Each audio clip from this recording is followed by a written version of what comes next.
Terry, no. Yep. Yeah, so, I already talked to Dennis about, Yeah. I'm gonna do, his 2 articles, bing, bing. Yeah. Then I'm gonna have him stay up so he can talk about 5 through 12. Perfect. Love it. I figured while he's up there.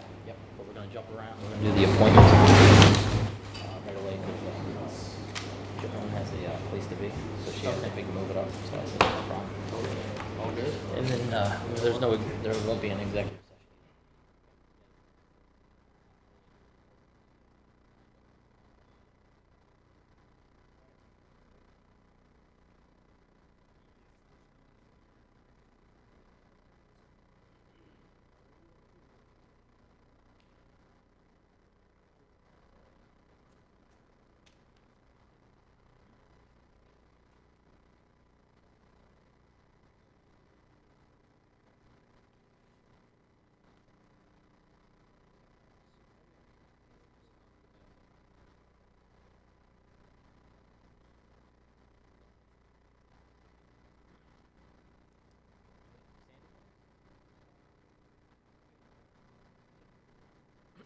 You guys ready? Ready to go? Good evening and welcome to the Board of Selectmen meeting for Tuesday, June 19th, 2018. Please stand for the Pledge of Allegiance. I pledge allegiance to the flag of the United States of America and to the republic for which it stands, one nation, under God, indivisible, with liberty and justice for all.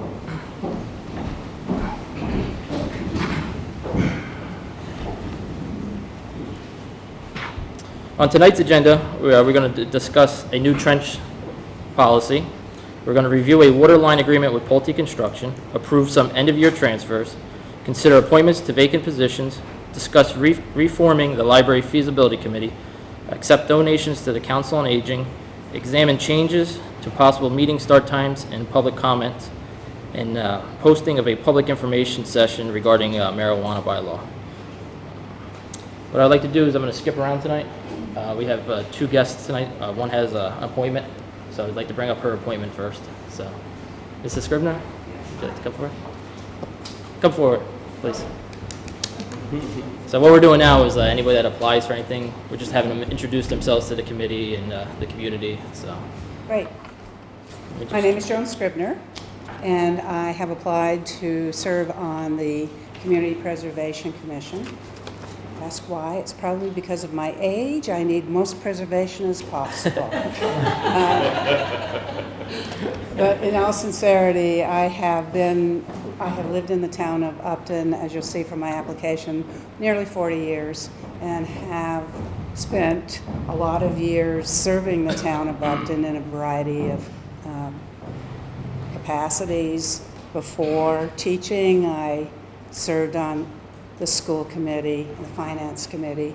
Then I became a teacher in the system, an administrator in the system, retired 7 years ago as principal at Nipmuc Regional. Best years of my life until I retired. And now I just really feel the need to get back involved with the town, basically, and hope to continue to see our town grow and hope to continue to help preserve the good things of our town and help it to grow in a very positive way. Great. any questions, Brett? Not for me. That's wonderful. Thank you. Any questions from you, Steve? No, I have no questions. I'll make a motion to appoint Joan Scribner to the Community Preservation Committee. Second. That's unanimous action. Thank you very much. Thank you. Nice to Thank you meet you. very much. Thank Joan. you. Thank you for getting involved. Appreciate it. Sorry, did I skip out? Oh, no problem. Yes, No. thank you. That's why we did this first. Yep. Is Mr. Ross there? He's not. He apologized. He couldn't make it. He was trying to get home from work. So he's stuck in traffic. Yes. Is he gonna come, do you think, or? Not tonight. Okay. No. So, Mr. Ross can't be with us tonight, so if one of you would like to make a motion. Yeah, I'll make a motion that we appoint David Ross to the Economic Development Committee. Second the motion. Unanimous action. I guess we'll just do the last appointment we have is for Trench. What was it?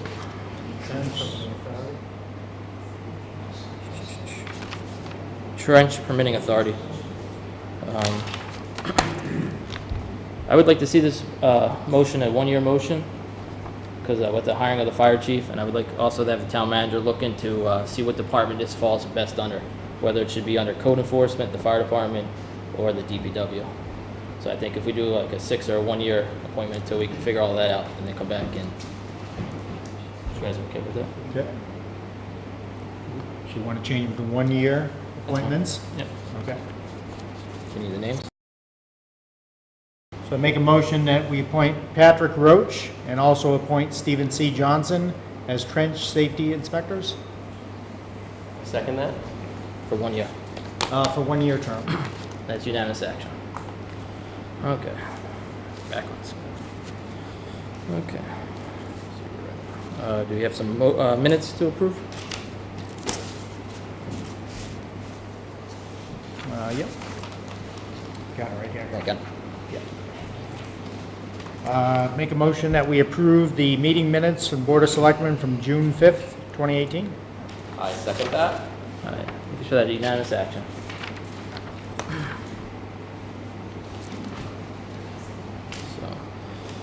Next, we're going to discuss a policy being put forward by the DPW director. As most of you know, a few weeks ago, we had a small little trench incident. The outcome of this trench incident, after an internal review by Mr. Westgate, DPW director, and the Department of Public Safety, they asked us to review our trench policy and adopt this new procedure. So, Dennis, if you'd like to explain. Thank you, Mr. Chairman. Good evening. Thank you for taking time this evening.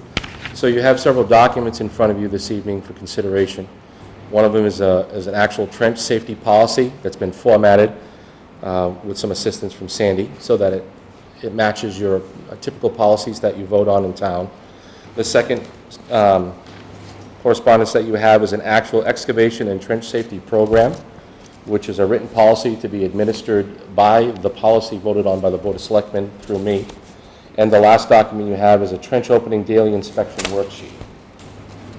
As you mentioned, Mr. Chairman, we had an incident on May 24th, unfortunate incident, but very lucky. We had an employee in town who was working at the Glen Ave well site installing a 12-inch water main.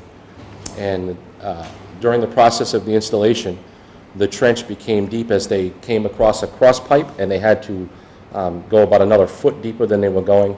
And when they did that, they encountered some groundwater. The groundwater came in and it loosened up the walls, and there was a partial cave-in. Luckily for the gentleman and for all of us, it managed to only make it up to his knees. But it was still significant enough where it brought light to the attention of what could have happened, and it made me understand better what my staff is capable of and not capable of, and policies that we do have in place and don't have in place. So the first thing I'd like to talk about is your actual policy. This is a 2-page document. The purpose of this policy is to provide safety requirements for all excavation and trench, regardless of whether it is planned or an emergency. The goal is to prevent trench-related injuries to employees within the Department of Public Works. So to be clear, this policy is for the Department of Public Works only. The policy is voted on by the Board of Selectmen to keep employees safe by protecting them from cave-in at excavation sites. The policy charges the Director of Public Works that I must ensure daily inspections are conducted by designated competent persons that has completed training. The Director of Public Works provides training to employees and cave-in protection, and that's part of my charge through the excavation and trench safety program. The implementation procedure upon your adoption by the Board of Selectmen will charge me to provide a written program for excavation and trench safety.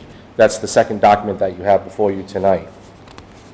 This regulation is statutorily required by 29 CFR, which is the United States Department of Labor Code of Federal Regulations, Section 1926.20, subsection B1. 1926 is specific to safety and health regulations for construction purposes. Section 20, subsection B1 states it shall be the responsibility of the employer to initiate and maintain such program as may be necessary to comply with this part of the regulatory subsection. So that is the actual policy itself. The second document refers to the excavation and trench safety program, which will be implemented under the authority of the policy by myself. This program is designed to follow the guidelines set forth by the Department of Labor Standards to make sure that we adhere to all of the regulations within the CFR. I don't know if you'd like to go through the entire document or if you have specific questions, Mr. Chairman. Do you guys have any specific questions on the document? No, there was just something where I saw a depth greater than 5 feet and then a depth equal to 5 feet, both requiring cave-in protection. So, So 5 feet or greater automatically requires cave-in protection if it doesn't meet certain criteria. And in this program, it talks about that specific criteria, meaning the material that the walls are made of, the width of the trench, whether or not there is water infiltration. All those things are discussed in this program. So I would just want to confirm, it looks like from reading this that, and in the incident where it's less than 5 feet and there's some intrusion of water, that would present a cave-in risk, that in that case you would require a trench box be put in, and that's part of the daily inspection to look for those items that may represent a potential cave-in risk for a trench that's less than 5 feet, and that's the circumstance within which the last incident happened. So this policy would protect us from a repeat of the incident that occurred a few weeks back. That is 100% accurate. Thank you. So I just want to make sure you guys have all the equipment that you need. You have So we trench do. boxes and... We do have trench boxes. We don't do shoring. There's a difference between shoring and trench boxes. Shoring is designed to, it looks like plywood, but it's not plywood. It's called fin form. It goes up and it actually goes up against the walls of the trench, and hydraulic jacks secure the trench itself. Trench box actually protects the person that's in the trench from the walls if they should collapse. We have several. Now, is there a difference between a trench box and a water main box? A water pipe box or something? No, it's the same thing. I didn't know if one was longer because of the pipe distance. So the two different types of trench boxes we have is the single piece, which is, it's all welded together, aluminum, prefabbed, pick it up with the machine and set it. You can set it usually at each end of the pipe where you're working. And then we have another one that's sectional, so we can adjust the length. So the good news is we have the equipment. And then the last document you have is the actual trench opening daily inspection worksheet, which is referred to in the trench safety program. Basically, this worksheet identifies the job that we're on, the date, the scope of work, and then it's an actual checklist that has to be gone through by the competent person of authority on each job site, where it tells them if they check yes, they need to move to the next section, and basically walks them through what needs to happen for every single trench. At the end of each day a trench is open, the competent person of authority who's on the site must sign off on this and provide it to you. Any other questions, Steve?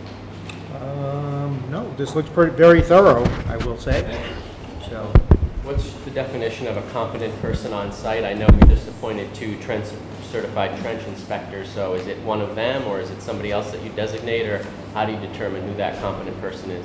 Excellent question. So a competent person is by definition someone who has been trained through classes that are certified by the Department of Labor Standards and OSHA to become a competent person. They call them a competent person because they have received the proper training to be able to identify soil conditions, trench regulations, and of authority, meaning that if you have several people on the job and someone's on a piece of equipment, you have a couple people in a trench and someone's backfilling, the competent person has the authority to stop that job site immediately if they notice something where the conditions of the soil or the trench have changed.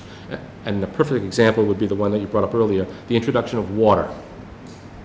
Obviously is going to change how those walls react. Is it me? Okay. So and all our employees are trained to trench awareness? We have all our employees have trench awareness, and most of our employees are competent person trained as well. And, Okay. So that's a specific designation, a competent person. It's not just you determining someone's competent. That's what you call someone who's gone through that training is designated as a competent person to Correct. investigate or Correct. evaluate these trench conditions. I'm allowed to provide trench awareness training. I'm not allowed to provide competent person training. Got it. Great. Thank you. very good. I agree with both Steve and Brett, looks very well written. Hopefully this prevents any future type of incident like that. Yeah, it's very thorough. So I would make a motion that we accept or approve of the administrative policy and procedure for trench safety policy. I second that. All right, is that unanimous action?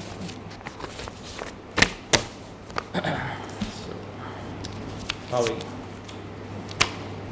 Here, Mr. Chairman, I have a question. Rick Dwyer, Whitney Lane. The Department of DPW Director stated that this policy and procedure was for the DPW workers, which I agree is necessary. We're doing quite a bit of construction out on Hopkinton Road and that. Do they have similar policies that apply to them? Would you like to answer that? Or? They do. So they also have competent people that are trained to oversee their trench. And unlike the municipality, where we fall underneath the jurisdiction of the Department of Labor Standards and Department of Public Safety, they fall underneath OSHA. Same rules and regulations. Now, in a situation there where it's, let's say, water line work, if that were someone that was working for the water or sewer department, would they have an applicable document? Would OSHA be the governing authority on that particular instance? For them? Yes. Yes, sir. Okay. Yes, sir. And they were utilizing a trench box when they had, now trench boxes, of course, they're following their own policy that they have that's, I'm sure, is approved by OSHA. However, and I have seen them use the trench box in certain tricky situations. Most of their trenching has been wide enough that they were able to shelf it, and it's very dry, bony material, so. And as Dennis stated, we fall under the Department of Public Safety, but there are times if we have private contractors on site, if something was to happen, both the Department of Public Safety and OSHA would be involved in the investigation. That is absolutely true. Awesome. Okay, thank So you. while we got you here, we're going to move along to the water booster pumping station agreement. So about 3 years ago, Pulte got approval for a over 55-year age subdivision at the top of Hartford Ave South near Shining Rock Golf Course. Tonight, we're going to discuss an agreement with them to reactivate a dormant water line and the installation of a water booster pump. And the installation of a force main sewer as well on their property. Yes, sir. So Pulte has been at it for quite a while, and there's been a change in ownership, which is why you had, if you recall, I think maybe a meeting or two ago, you had the Army Corps agreement come back before the board for signatures, and that's because ownership has changed. Pulte Homes was not the original owner of that.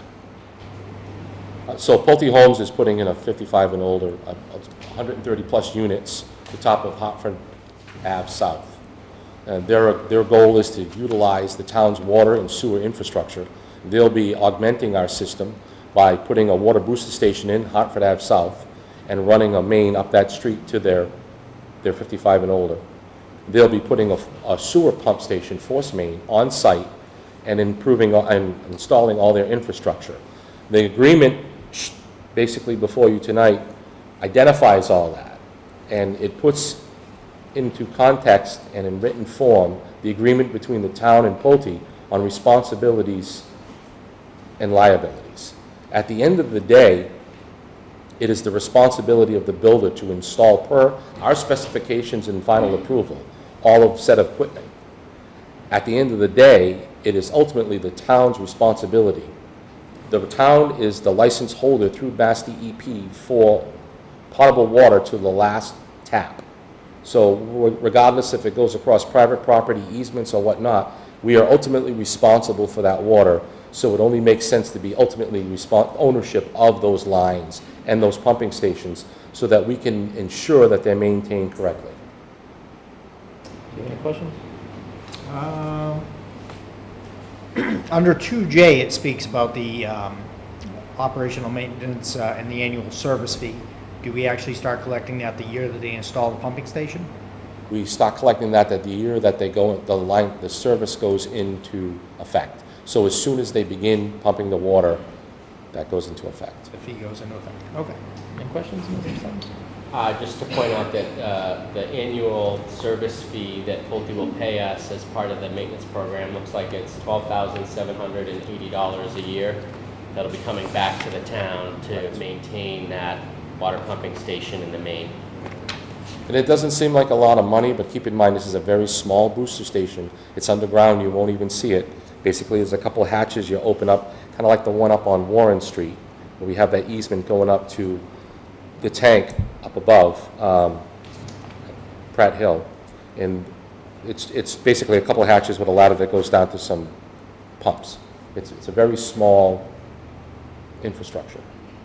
And I would expect that you have a lot of experience managing these types of infrastructure, so know that that fee is appropriate. Is that, you agree? Yeah, if I could, just to be clear that, you know, the 12,780 is what is the starting point, and then we've also built in an escalator that's based upon the consumer price index, so that, you know, over years, that number will continue to climb based upon the CPI. One thing I would like to point out, and Dennis and I have had this conversation multiple occasions, having experienced a 4-mile, 4 sewer main that burst in 4 different locations back in 2015. That 4 sewer main was turned over to a private firm like Pulte, in this case is called Veolia, who did not do a very good job managing and maintaining this 4 sewer main. And the 4 sewer main was only 15 years old before it started to burst. It ended up costing the town of Plymouth $48 million to replace.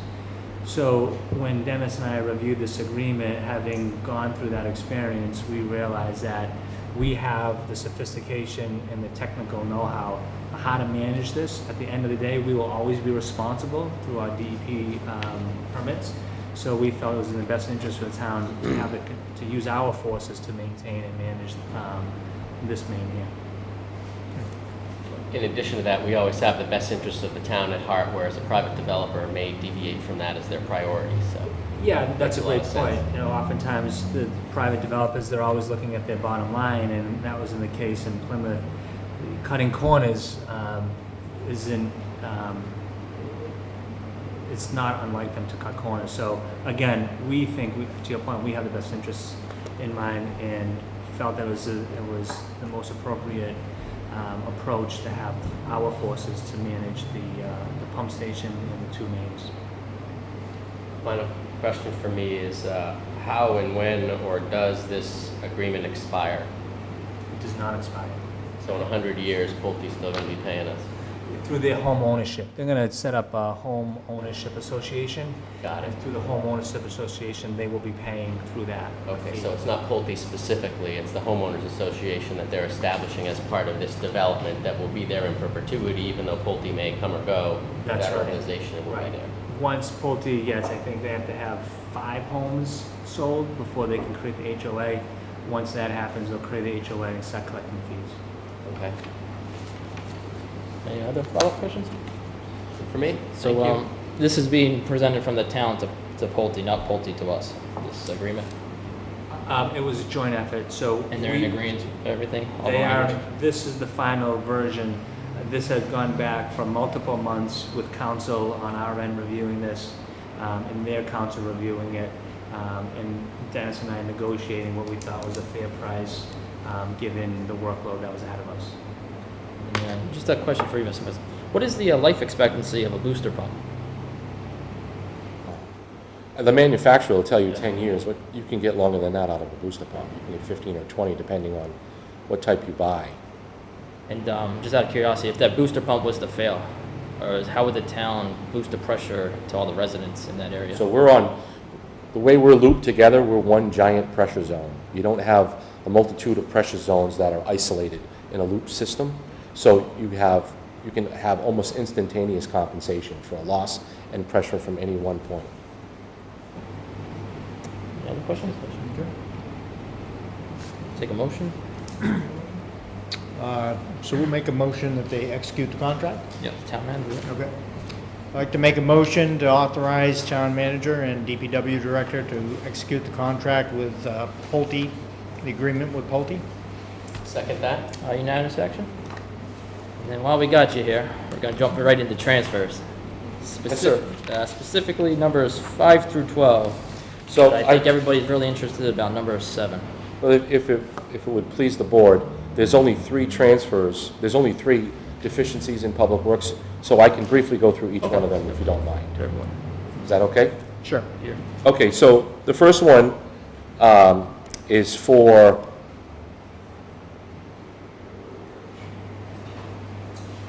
$26,280 to cover costs associated with finalizing the Transportation Improvement Program Phase 2 design.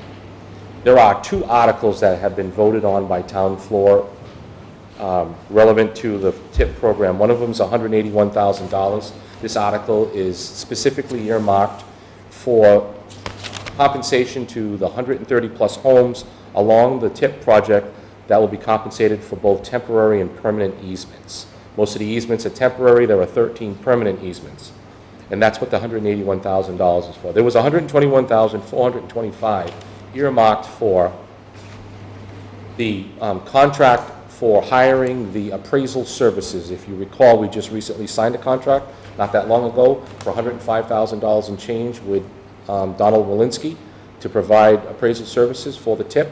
That is to identify the value, the fair market value of each one of the temporary easements associated with that $181,000. There is currently about $95,000 and change left in that article because that money was also utilized to pay for the final design of the TIP project itself. As you know, it is the town's responsibility through our consulting engineer. We contracted with Beta Engineer to provide the engineering design based on comments that we received back from Mass Highway. Mass Highway about a year ago made a change in their TIP funding. They reprogrammed this to be a 2-phase project. So phase 1 starts at the Hopkinton line and goes to about 800 feet past Pratt Pond. That's next summer. That's slated to have shovel in the ground next summer. Phase 2 will be in 2020, and that goes from the 800 feet past Pratt Pond to the 140 intersection. When they phased out the project like that, it required the engineering to do some additional work to be able to feasibly make it work over 2 years instead of 1 construction season, and we incurred some additional costs. So the extra $26,000, $282, is to supplement both for the contract with Donald Walensky for the appraisal services and to complete the Phase 2 100% design. Any questions on that particular one? So those are, sorry, just to confirm, so the 3 items are the overage on the Transportation Improvement Program, the addition and build out of the 4-log, virus protection, and then also the mandated dam inspections that we had. Yes, sir. And I just went over the first one, which was just the TIP. Yep, okay. So the 4-log, as you know, was the antivirus mandated by the DEP that we install chemical feed directly to our wellhead at Glen Ave. We contracted with CDM for $31,900 to perform all the permitting and the design. We figured somewhere between $15,000 and $20,000 was going to be in-house cost by us putting the pipe in ourselves. So we're incurring the cost of renting a piece of equipment to actually dig the trench itself, and then the cost of installing all of the apparatus and infrastructure. At the time, I had brought this back to we had talked about this in front of this board a couple of times before, and I know that the board was curious about final costs.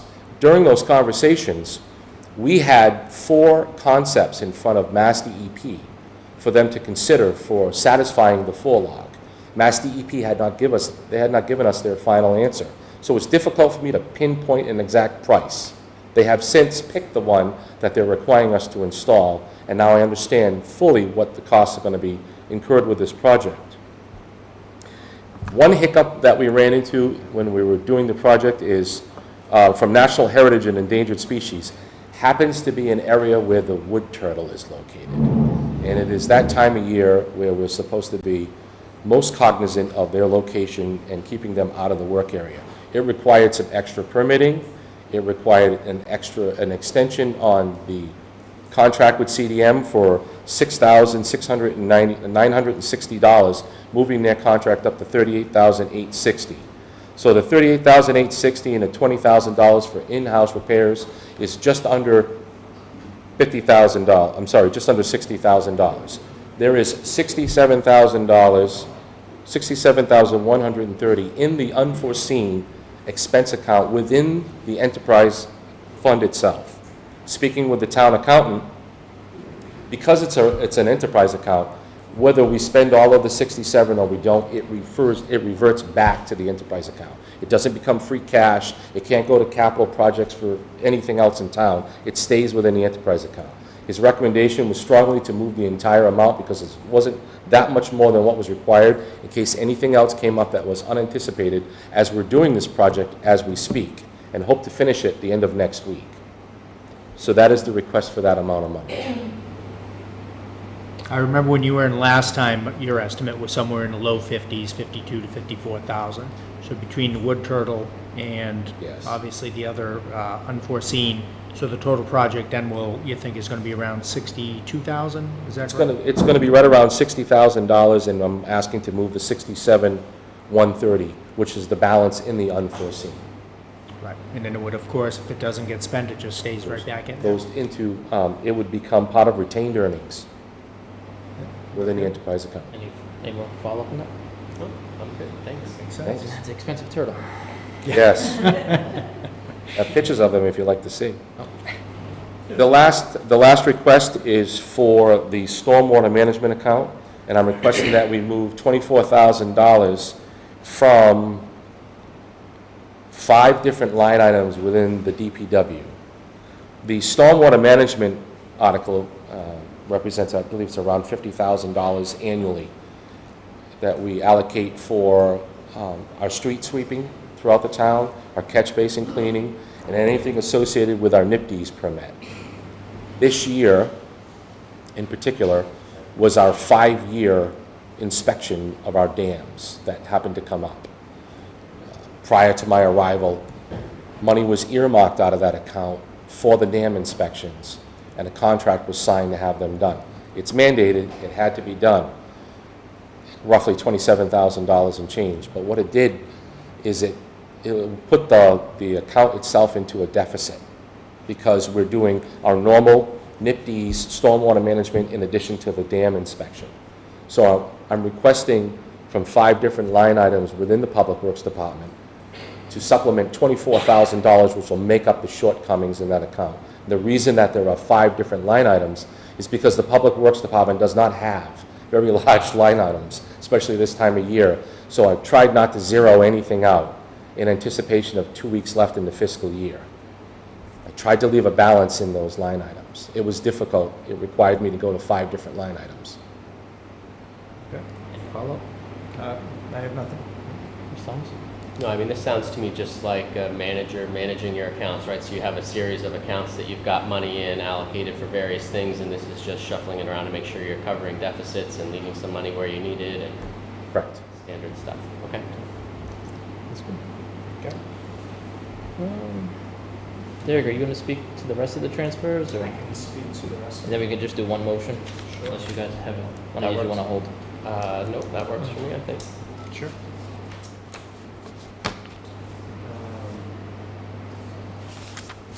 And FinCom's voting on this tomorrow night, these transfers, or have you guys already voted on the transfers? Tomorrow, okay. So, I can speak to the Chief Bradley's transfers first. Just give me a second. I 'cause have it here if you need it.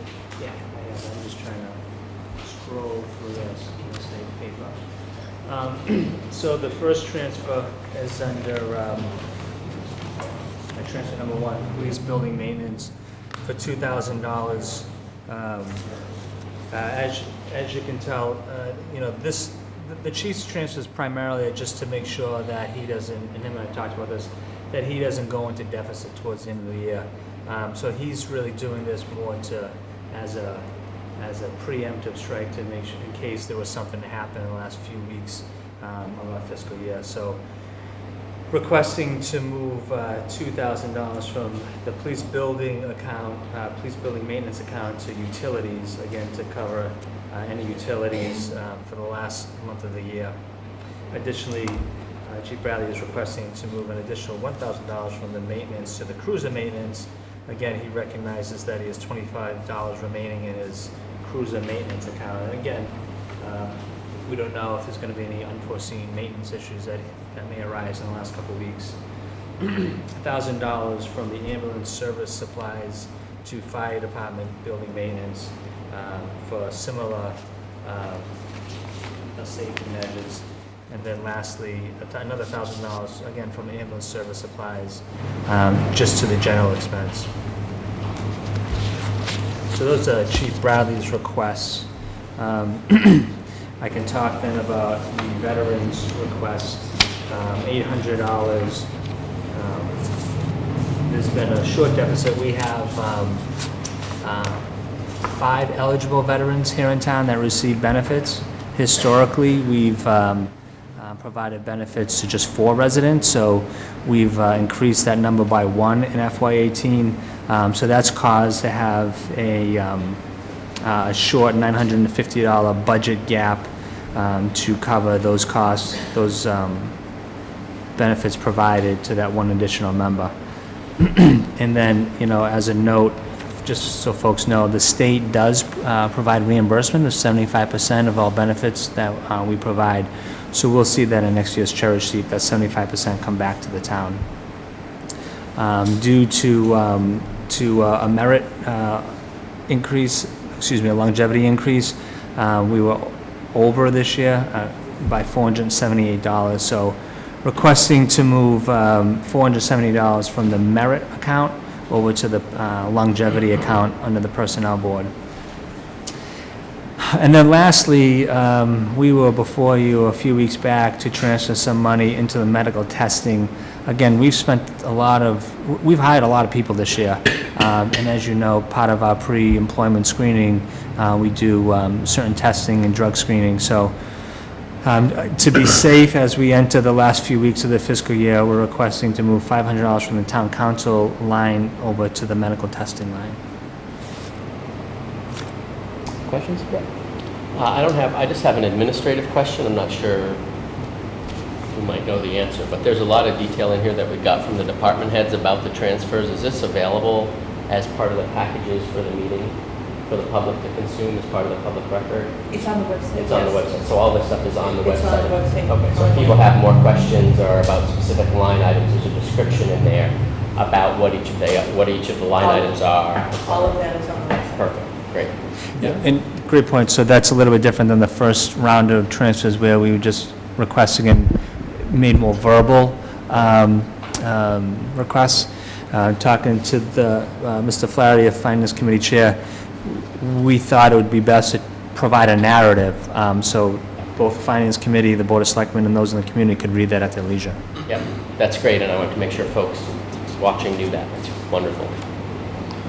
Good work. Okay.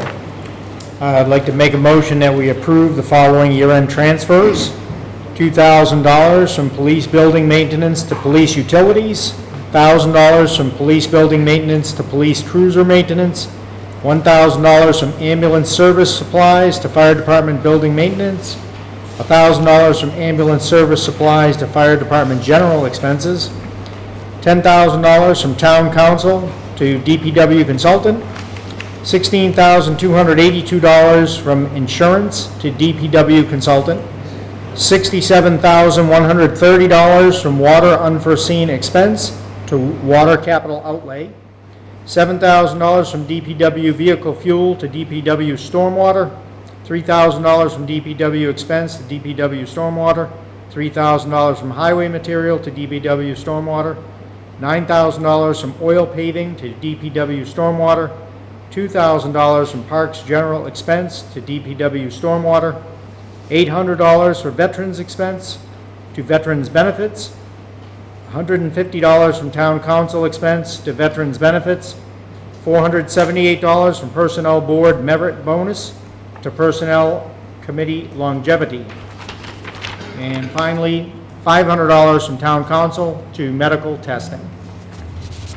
Second? Unanimous action? Would have made it a lot easier on me if you had larger accounts. I don't know about that. Most reading I've done out loud in a while.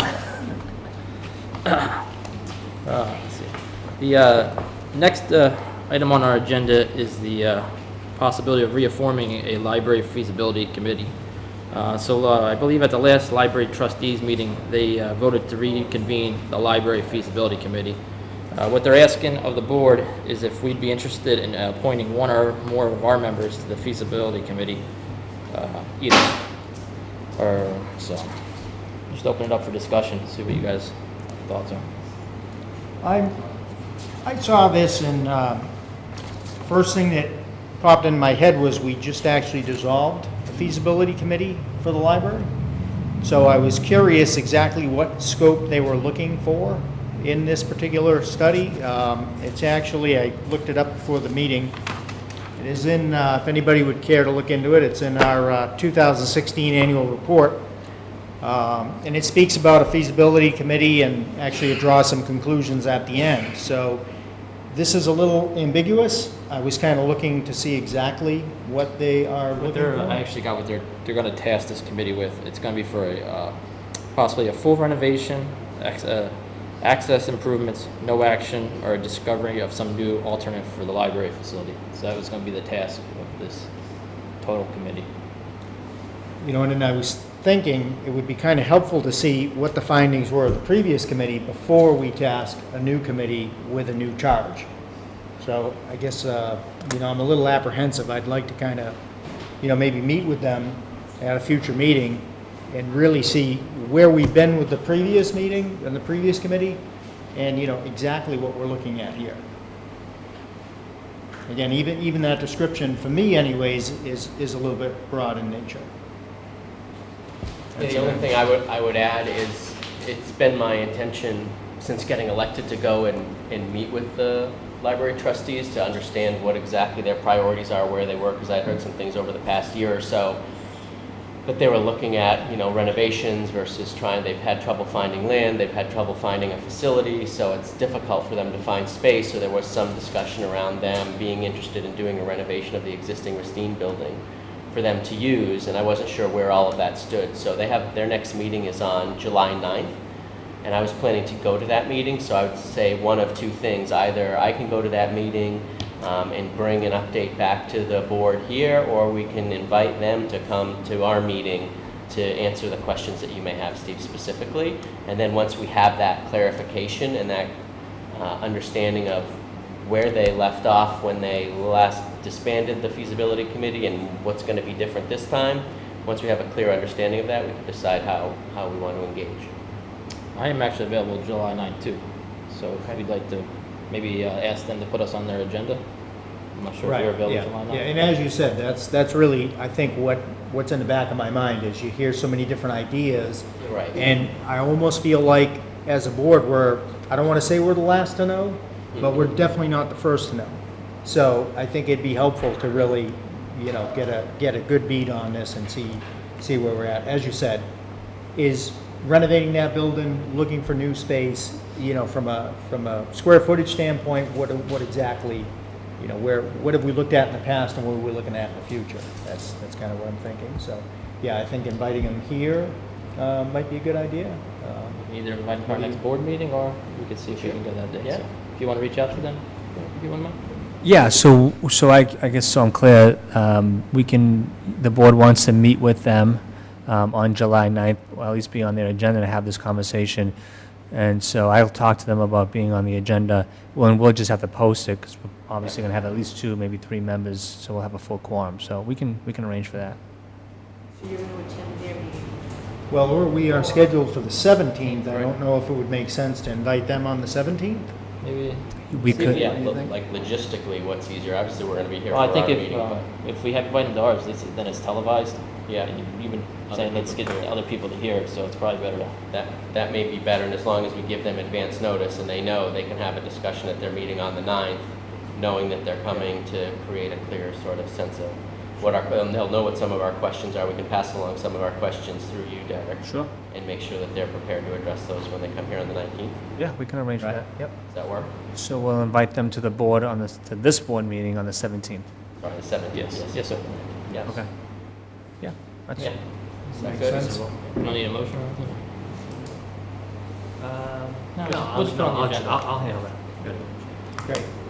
Let's see. Next item is to accept the donation to the Council on Aging. Do you have that? I do have it here. Any discussion, or shall I just make the motion? Who's the donation from and what is it, what's the amount? All right. I guess I will read off this letter or memo that came to the board. We recently received a donation from the Upton Women's Club in the amount of $600. Unfortunately, this group found it necessary to disband after many years. They have requested that the funds be used to fund intergenerational programs and/or for use as we see most needed for one of our programs. I am respectfully requesting that we are able to accept this very generous gift with much appreciation. Thank you for your consideration. And that letter is from Janice Nowicki, our Director of Elder and Social Services. Thank you. Any question? No? You make a motion? Any questions? No? You want to make the motion? I make a motion that we accept the donation from the Upton Women's Club to the Council on Aging in the amount of, is it 600? Yes, sir. $600. $600. Yeah. Second the motion? Unanimous action? So our next item is to add a public comment section and possibly change the meeting start times. So I'll let you, this is your Yeah. suggestion, I'll let you present it. So there are a couple items here that I had heard during the election process or the campaign process and talking to people, and it was twofold really. One was the time of the meetings and the challenges that some folks have making the meetings if they're working and having to feed children and sort of get themselves together in the evenings, and that having a later time would make it a lot easier for them to participate and engage in a meeting that might be interesting to them. Obviously, we're not going to have a spike in participation, but I think it's worth making these meetings as accessible as possible to folks in the community. So I don't know if we would want to try a 7 o'clock start time. A lot of boards tend to start at 7 o'clock. Whatever you guys think, let's talk about that.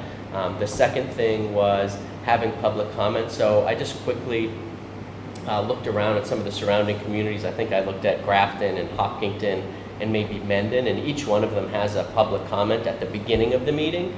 And I think what that public comment at the beginning of the meeting allows is for citizens to give us some context and input to what might be on the agenda so that we can incorporate any feedback that we get into our decisions and discussion on the agenda items for that particular evening. Alternatively, we could make sure that when we have a motion and a second, we pause and open it up for public comment and discussion on any motion so that we can get the feedback at that time. Or we could do both of those things. So both of those are sort of standard practice. So that was my reason for wanting to bring it up with the board. I've been thinking about it since you brought it up a couple meetings ago. Yeah. And I would like to maybe propose a trial period. Is like maybe in like September through December.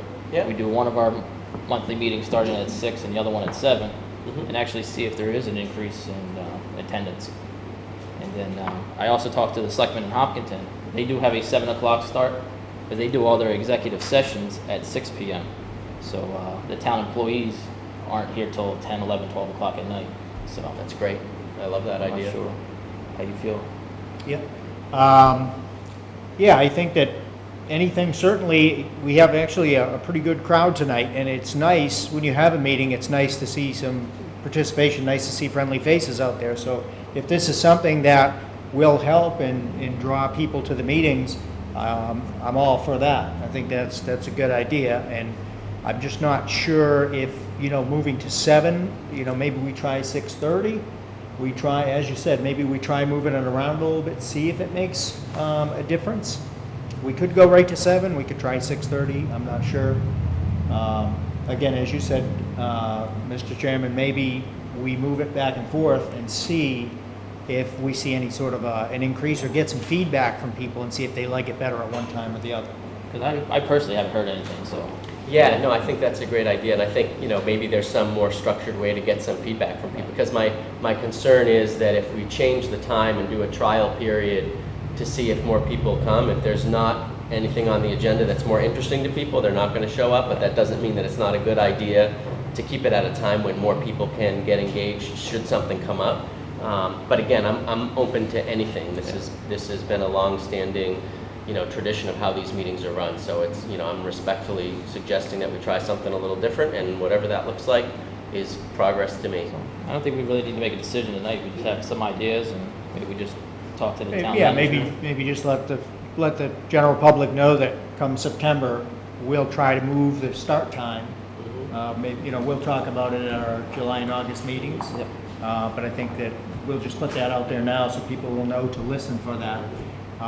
And talking quickly on the public comment, we typically have always invited people to speak under new business.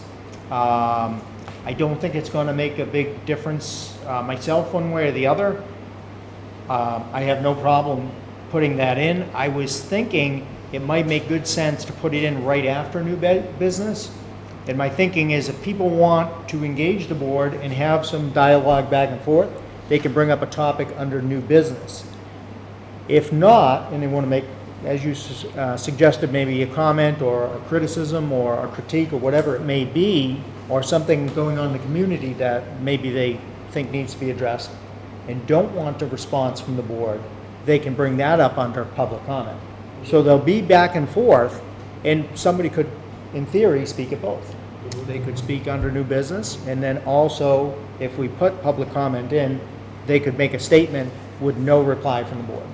We would not respond I've to that. also talked to some other towns, and they do a public comment, and they say basically the public comment is there for a citizen to come forward and say blah, blah, blah. And basically that is something that is put on the agenda in the future.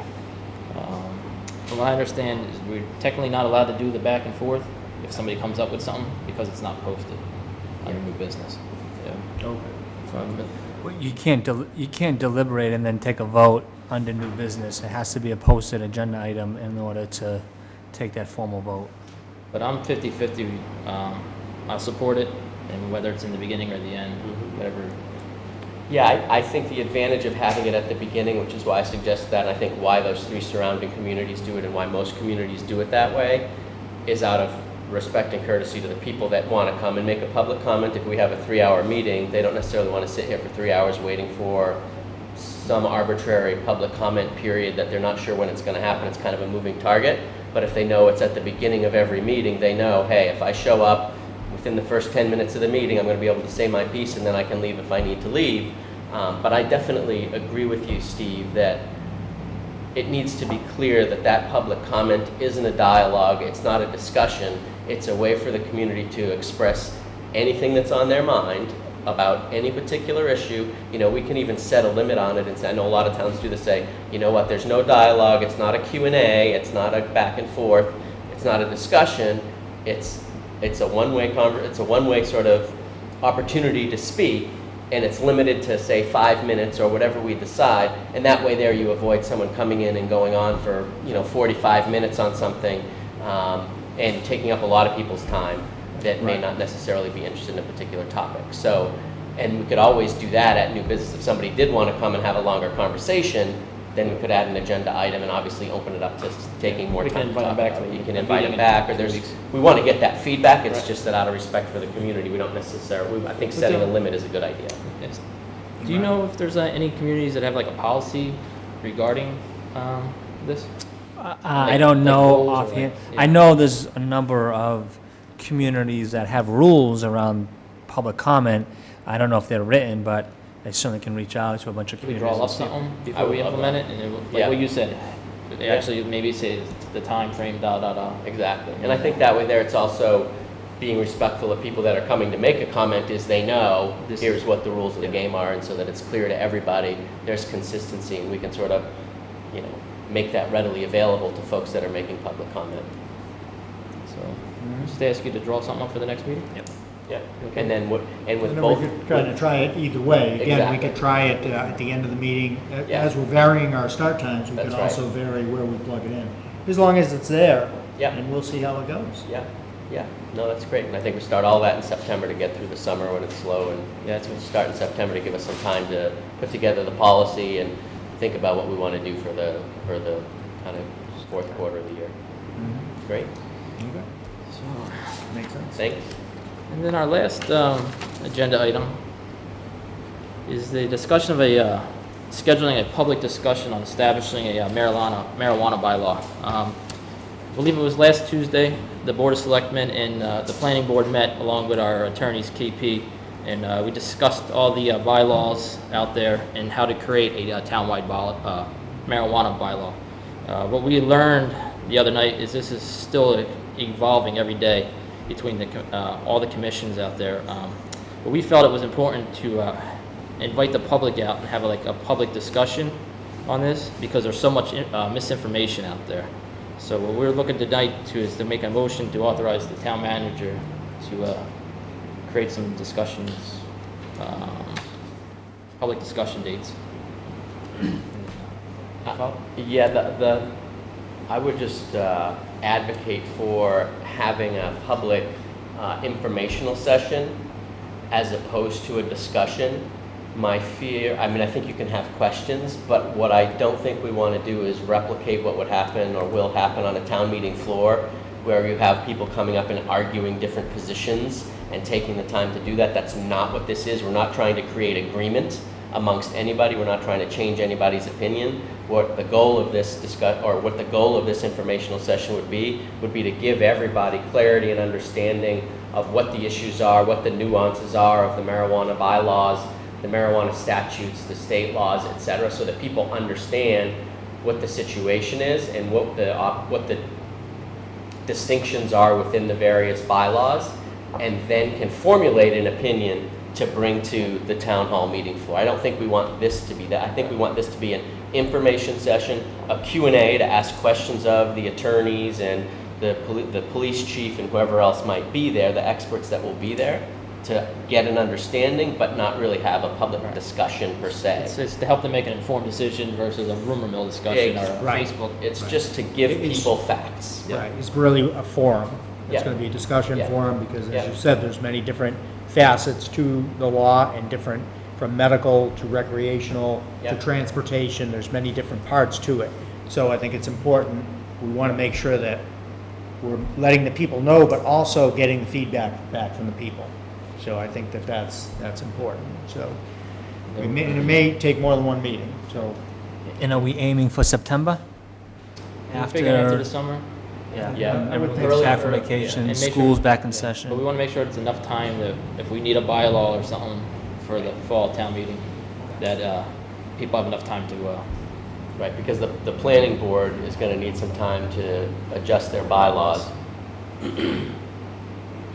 Yeah, the rough Or their draft is, recommendations, their rough draft drafts, as far as exactly. how it's written Exactly. and how many paragraphs and whatnot. Yeah. do you want a motion for that or you I- just pass it on? organize it. You got And it. I think sort of the maybe mid-September, early September tends to get clunked up with school starting and all that, so maybe something in mid-September. Mid to late. Yeah. But check around, right? There's a lot of stakeholders that need to be involved, whether it's attorneys and Chief Bradley and, yeah, so. Well, the other thing too is we've got to have a pretty big area, so, I mean, I don't know if you think we could do it in town hall or if you think we'll need an auditorium. Yeah, we should probably do it somewhere where the acoustics are better. Yeah. So that'll See if be we can another get, determining like, factor. One of the is- schools or something. Right, Yeah, we got to right. keep it out of the downstairs if we can. Right, maybe where we have town meeting, as you said, the acoustics are so much better and we can accommodate 300 or 400 people if we need to. Yep, okay. We want to advertise it good too, because I think I really wish the acoustics were better downstairs. It's $80,000 to fix that, right? Just gotta speak loudly now. Do you have anything for the town manager report tonight, sir? Yeah, if I could just say a few announcements.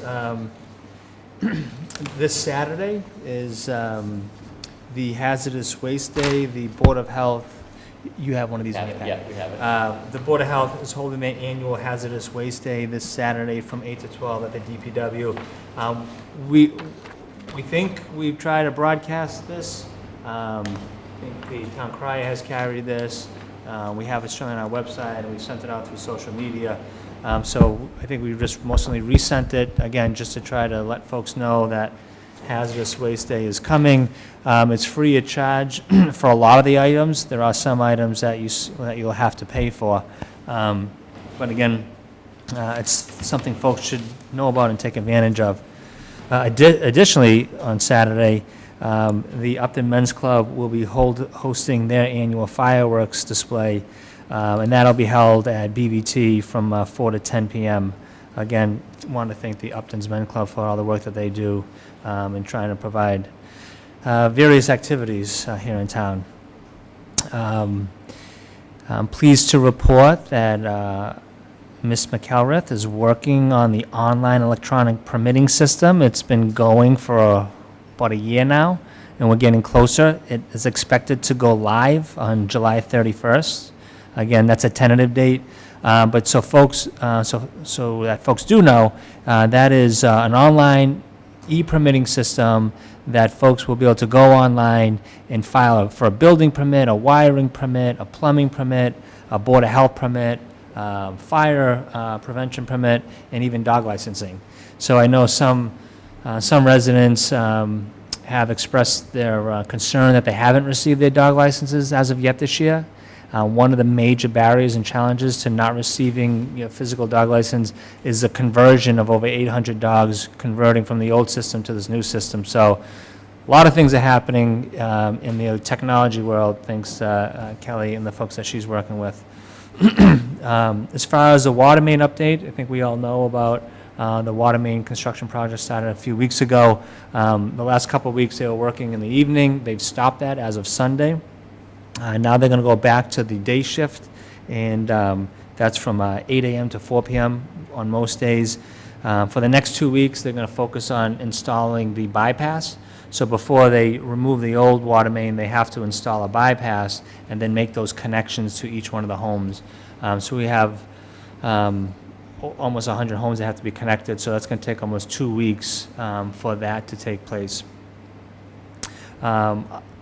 I don't know where you want to go with this, but I'm going to bring it up anyways. I know that we talked about inviting the library trustees to our next meeting to talk about a feasibility study.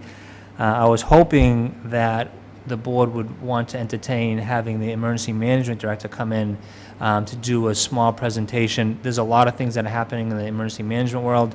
One in particular is that we're converting from the old Code Red system, which is our alert notification system to our residents, to a new system that has many more features.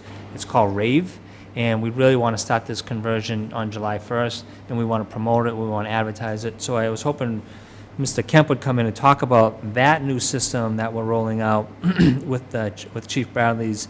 In addition, we're starting our hazard mitigation planning, and then given the number of power outages we've experienced this past winter season, he worked very closely with National Grid, and they mapped all of our trunks and where they enter the town and which streets are on which trunks. So I know there's a lot of confusion as to how come my street is out, but my next door neighbor has power.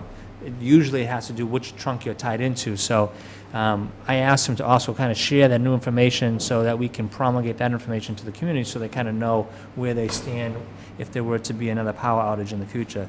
So that's for the board to consider. It sounds like we're building a big agenda for July 17th, but that's something that if you're interested in, I'd like for him to come in and talk about the things that are going on. Lastly, I'd like to talk about a number of things that are going on at Kiwanis Beach. So, as we know, I think I reported on this at our last meeting. We received bids to remedy the problem, the slope issue we have with the ramp from the upper parking lot going down to the soccer fields. That bid came in at $60,000. Right now, we have an appropriation of $50,000, so we're short $10,000. I've been working with the Recreation Director on trying to figure out how we close that gap. I believe Recreation Commission is going to meet tomorrow to have a similar discussion. The chairman wanted me to bring before this body the thought of considering beautification funds to close that gap. So I just want to pass along that information. Right now, we can't execute a contract with the winning contractor until we identify the additional $10,000. The concern here is that if we don't identify that $10,000 in the next couple of weeks, the contractor may move on to other projects. We were hoping to start this project back in May, but we got held up on the bidding process. Moving on, relative to Kiwanis Beach, last time I reported that I had gone out to the Architectural Access Board back in April. with Andrew St. George, who's the rec director, to talk about the 3 complaints that were filed. In particular, the fire pit is inaccessible, the boat dock is inaccessible, and then the ramp walkway leading up to the Ramsey building was also deemed inaccessible. A few weeks ago, I had stated that the fire pit boat dock, the town was granted a 1-year variance, time variance, so they could figure out how they're going to remedy those 2 problems. We were holding on the decision by the Architectural Access Board regarding the ramp to the Ramsey building. Most recently, this past week, we were notified by the Architectural Access Board that we were also granted a 12-month variance on that ramp leading up to the Ramsey building. So we have some time. I know the Recreation Commission has talked a lot about their master planning process, and going through that process will help them identify if they plan on continuing to use these amenities, what they want to do with these amenities, and if they want to use them, how they're going to make them accessible. So that's positive news on that front.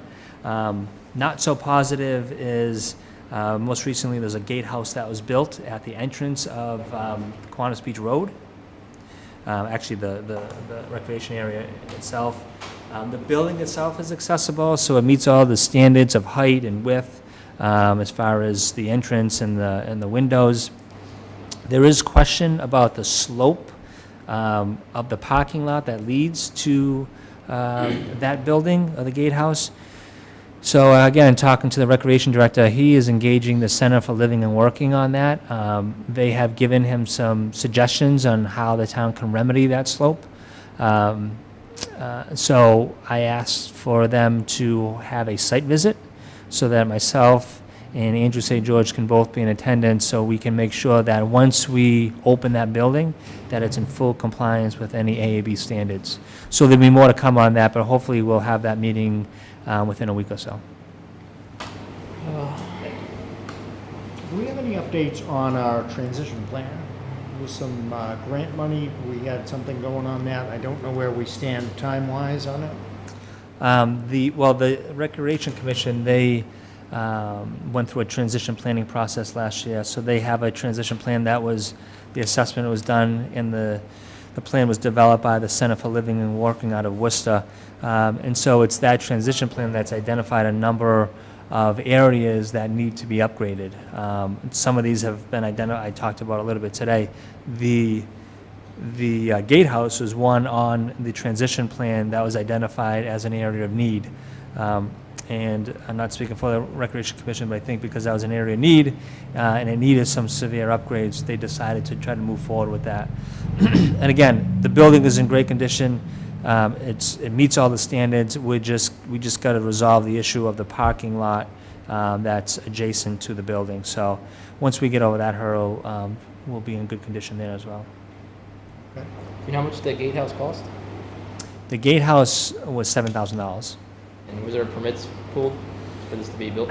The application was filed, the permit was not issued by the building department prior to its construction. Any questions? Yes.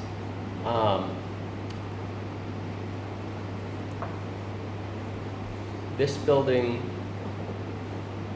was intended to be built as a replacement for the existing gatehouse. That is correct. Okay.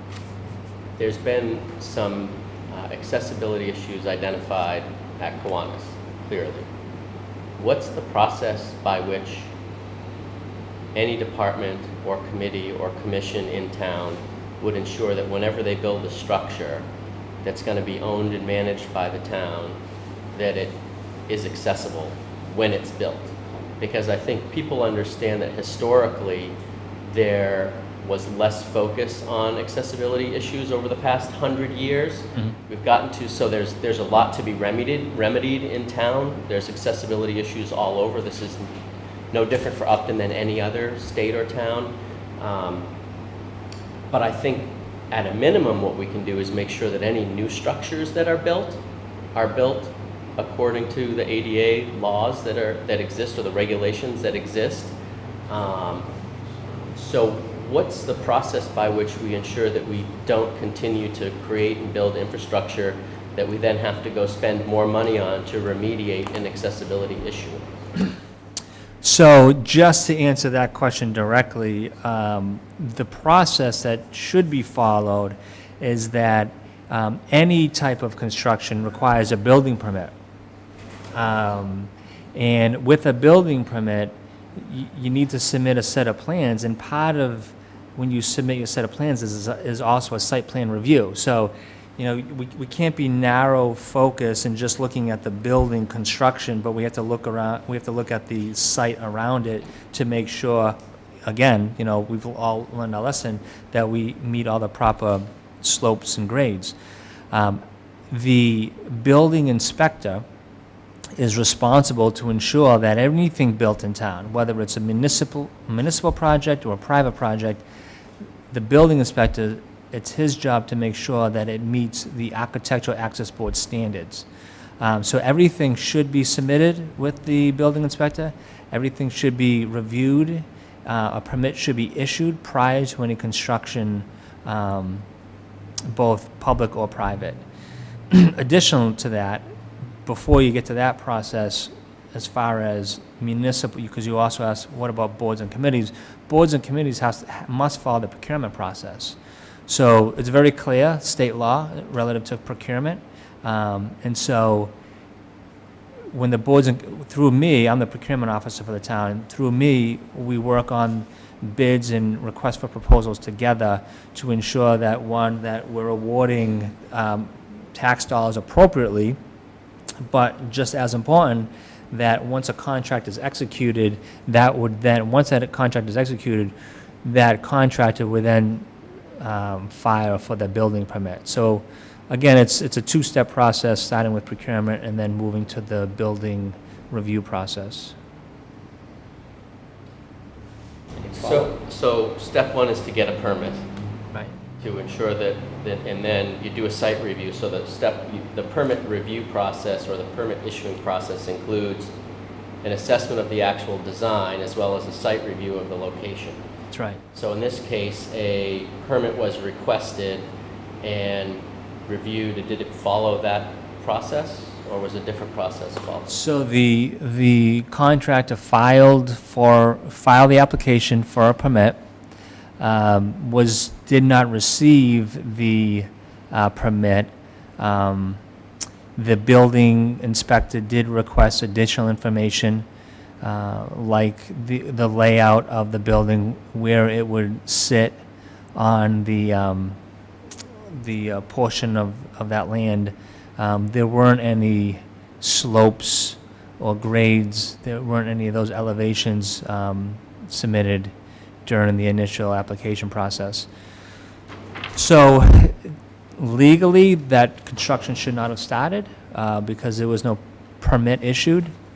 I'd like to believe that if a permit was issued, it would have taken into consideration not only the building, but the geographic area around it. So whose job is it typically to ask a contractor to begin work? So in this case, right, the contractor started working without a permit, Right. but they must have had someone say, Like, who authorized it? right, No one, it wasn't authorized. It was not authorized. so the contractor started working, just Without a showed up permit. one day and started Without a building permit. Without a permit, Right. got it. Right. The permit is the golden ticket to say, you've been approved, we've reviewed your application, we reviewed your site plan, your building design, it meets all the standards in the building code, go ahead and start construction. So any new building that's built, any new facility that's built, the idea is you file a permit application, there's a site review, the building inspector does the review, makes sure all the standards are going to be followed and are part of the design, and then issues a permit, and then construction starts. Right. So that's the way it's supposed to work. That's the way, that's Okay, right. That's more for my edification, so thank you for bearing with me while I asked a lot of You questions. know, and also, if I can interject, procurement should go through your office. And in this case, it didn't. So we had, kind of a little dichotomy there. I mean, Yeah, and I think, we try to find a number of checks and balances, and in this case, given that this was a public project, procurement went through myself, I'd like to believe that I would have, a red flag would have went up and I would have said, geez, okay, we're starting this project. Let's pull in the building department. Let's talk about where this is going to be sited. What's the building look like? Does it meet? Because I'll be honest with you, when I looked at the picture itself, it was just a picture of what a shed looks like. And the first thing I thought was, this doesn't meet our requirements. And then I dug a little bit deeper and found out that the design met the requirements, just not the picture. So if it went through procurement, I think we would have been able to have that conversation on what are we trying to accomplish here. Let's make sure, given our bad experience we had with the upper parking lot, let's take a step back. Let's make sure we have everything in order before we start construction. And so you're absolutely right that I think that was a missing link here by not going through procurement. That potentially could have been a check to ensure that everything was issued and proper before the construction started. Right. Seems like everything at that beach is turned into a money pit, costing 2 to 3 times what it should be. Certainly, we're putting a lot of money into the Kiwanis Beach areas, no doubt. So a couple of key learnings from this that I'm hearing, and one is don't start construction until you have a building permit. The other is go through the procurement process, because a check is for you to review this and say, hey, is there a building permit issued? So I would ask you, obviously, as a procurement officer, before you approve anything or finalize any procurement details or procurement, requests, that you ensure that a building permit's been issued. Right. Right. In this case, we certainly would have reviewed the proposals for the contractor and signed off on it, but I'd like to believe we would have had conversations about the project, the scope of the project, what are we trying to accomplish here, and then make sure we pull in, again, the building commissioner so that he's on board. Potentially would have done maybe a walkthrough of the site to make sure that we're not missing anything. And so that just would have been a check. Not that the procurement officer doesn't typically get involved in the issuance of building permits, but I think, again, given our really bad experience we've had once, that we are all a little bit more cognizant about making sure we do the right thing and we have all of our permits issued prior to construction. I think they also need to prioritize their projects. If they wanted to do a parking lot and they had X amount of money, maybe they should have held off on the gatehouse. I'm not even sure what you're required to do first. If the access board is giving you a priority, or if it's the Retcom or what. So. Well, I don't know if any one is more of a priority than another. I do know that we have 3 complaints, and we've asked the state to provide a 12-month time variance so that we can resolve those complaints. I don't know how the gatehouse rose to the top. It certainly wasn't one of the 3 complaints. It was certainly identified in the transition plan as an area of need. So, yeah, I can't speak to the Recreation Commission's, how they prioritize these projects. Just a final question on the procurement bylaw. So what are the requirements that trigger the procurement process? So obviously if someone needs to go spend $100, that doesn't need to go through a procurement process. So what kind of a project would need to come to you first in a procurement scenario? Well, we try to use a threshold of anything above $1,500 needs proper approval. We don't have a purchase order system, but we have, both the town accountant and I, back in March, have enacted a de facto procurement purchase order system where we have asked every department to seek authorization of any expenditure above $1,500, first through myself and through the town accountant. So we have, again, multiple eyes looking at these types of acquisitions. I'd also say that anytime we enter into a contract with any vendor, that I would like to be involved. The reason being is because I want to ensure that when we execute a contract that we have proper insurances provided to us, that the town is named an additional insured, that these companies provide workers' compensation insurance. There's a number of legal insurances that they have to comply with before we enter into some type of fee-for-service arrangement. So it's twofold. It's really kind of the cost and whether or not we're going to enter into a contract. Just have one follow-up on Brett's question. Do elected boards fall underneath the same procurement as the rest of the town departments? Great question. So, yes, the town manager's special act is is a law.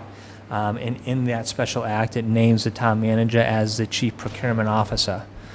So that would supersede any elected board or committee.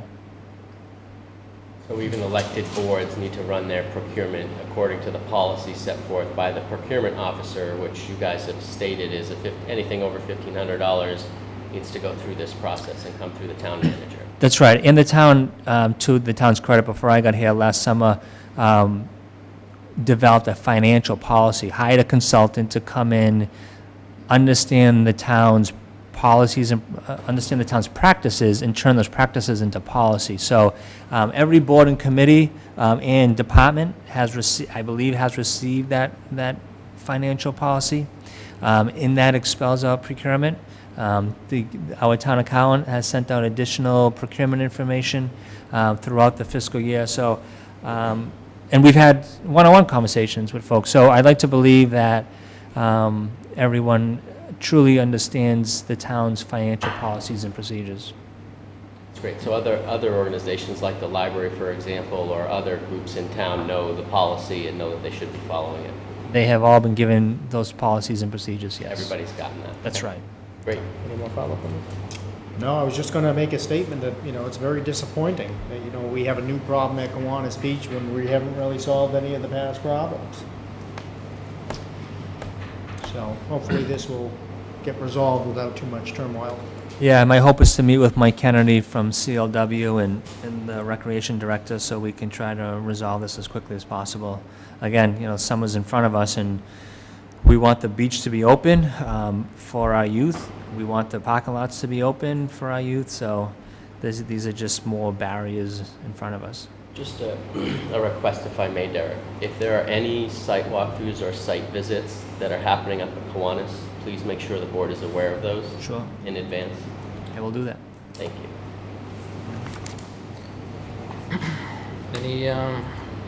Any new business, guys? Any new business? I don't have Is that anything. it for the town manager report, so we're good with that? That was it for town manager report, you're done? Okay, new business? Not for me. We have Hold on. two people, I think, that'd like to speak on our new business. You want to go, Mr. Wilson? Go ahead. The gentleman behind you actually was holding his hand up. Is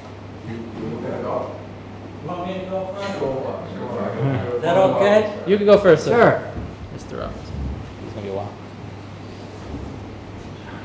while. John Robertson, Chairman of the Library Board of Trustees. I was listening to the Selectmen's Meeting tonight, and I felt there were a few things that were not clear, and I thought I might drop in and tell you a few of the things that might come up. The first, Glenn should be very proud of himself. This is technology helping town government at its finest. You saw that what we were talking about and you zoomed over here to give us an update. Nice job, Glenn. Good work, and thank you that's for what coming. happened. He's our only viewer. That's fantastic. And it worked, so that's great.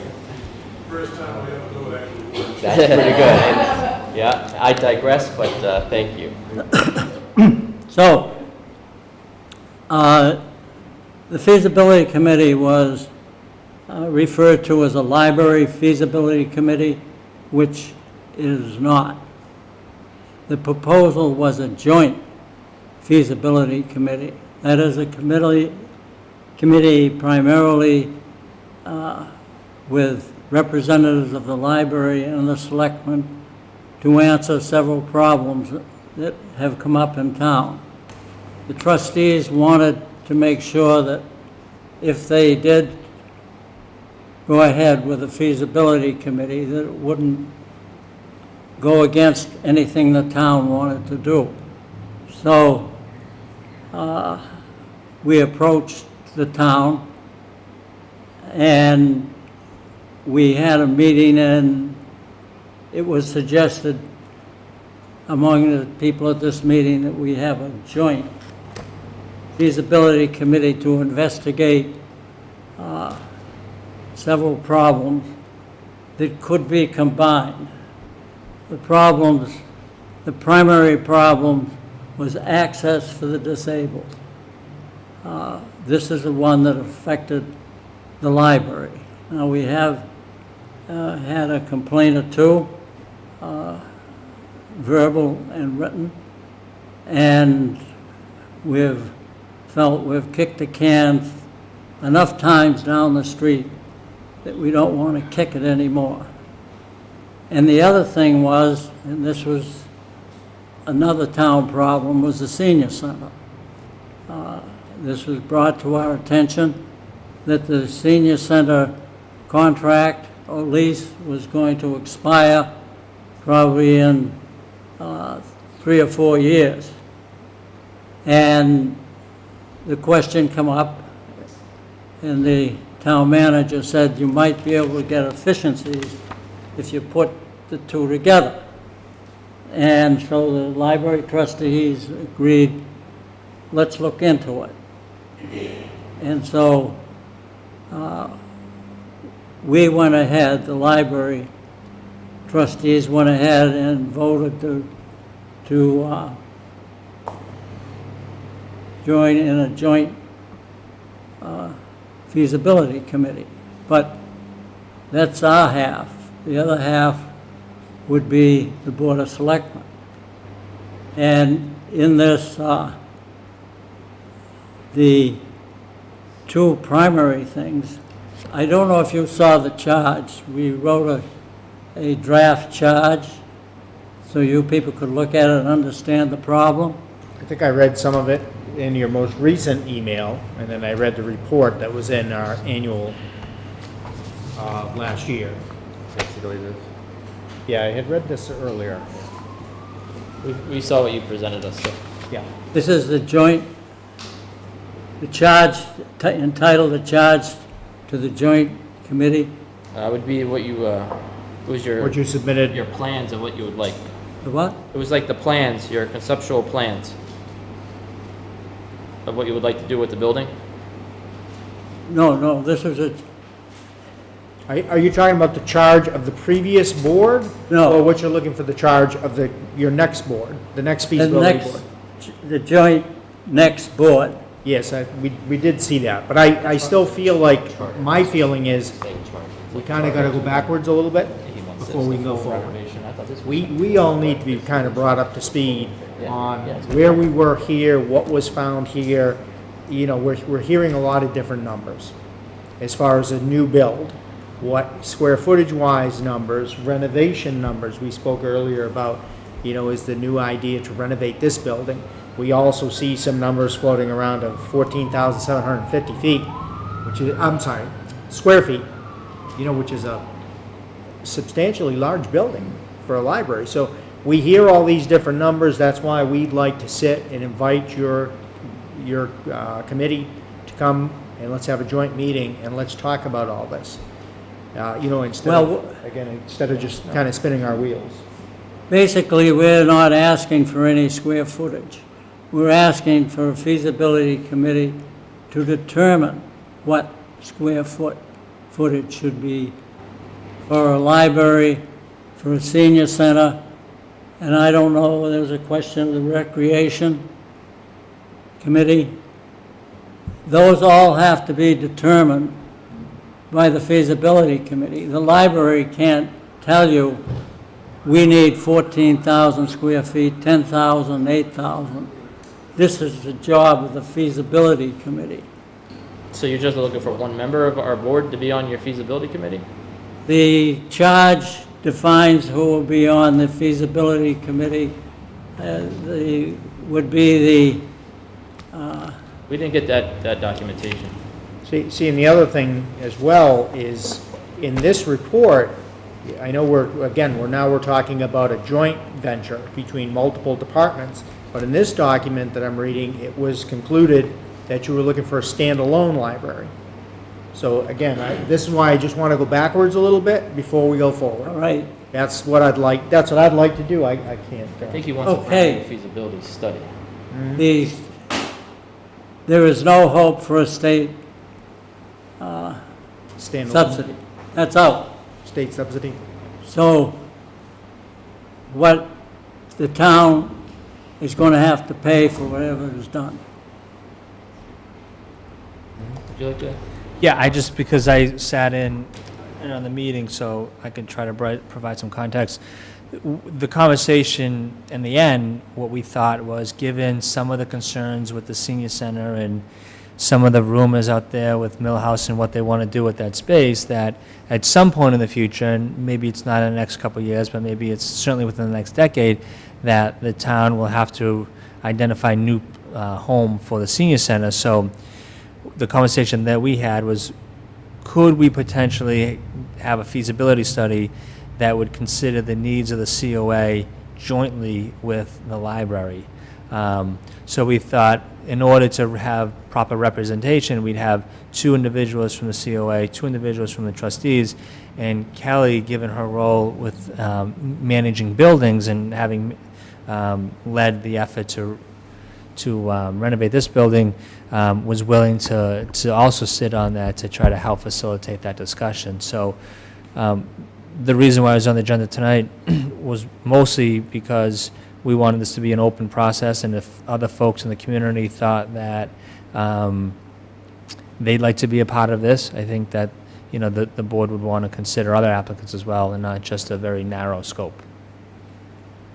So that, my question on that is, you know, I recognize that there are needs that the library has, the Council on Aging has.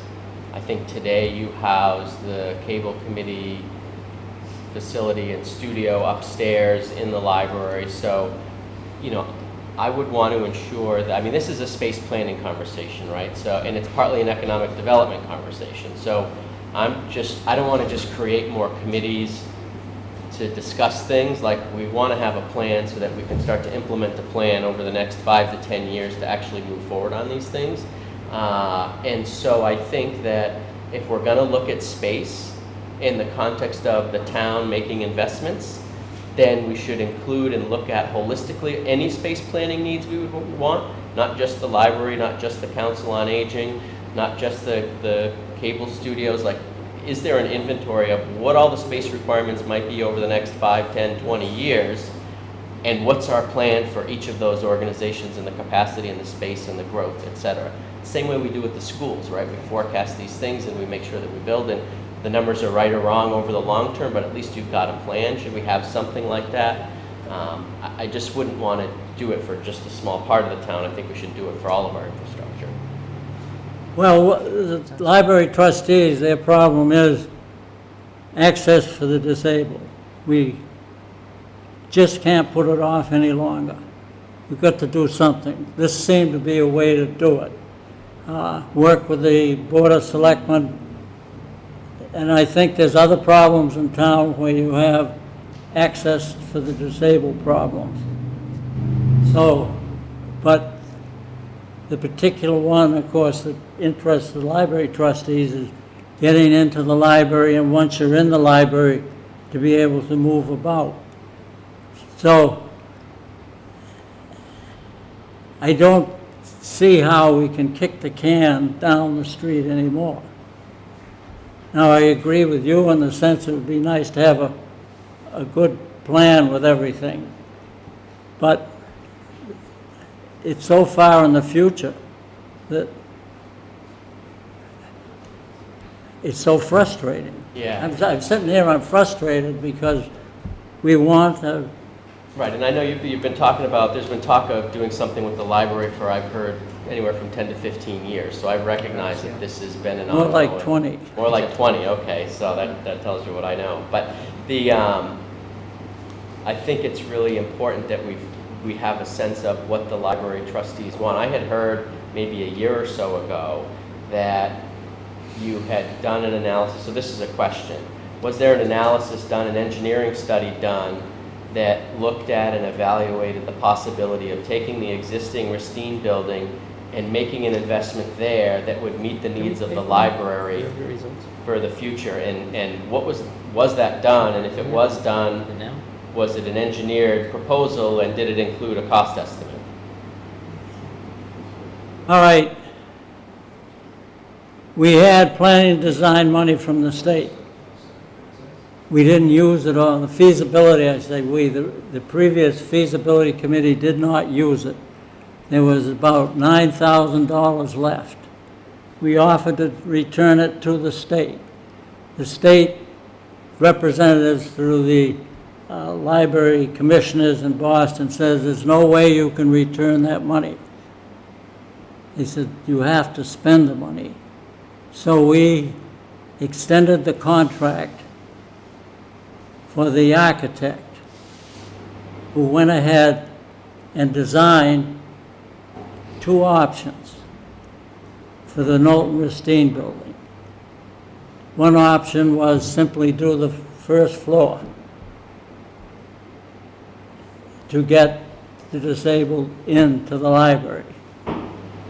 And the other was to do the whole building. So we have schematics for both of those plans. You ever seen the schematics? No, see, and this is why I want to have a joint meeting, because this is, we hear bits of hearsay, but this is why if we can have a meeting with you before we do anything else, let's have this meeting and let's see, there's news that we don't know, there's plans that have been drawn we've never seen. We haven't even seen the So price it'd be tag. nice to see that stuff, and I think there was a warrant article passed. One reason that we wanted to work with the selectmen was the fact that we didn't know about the revitalization of the center of Upton.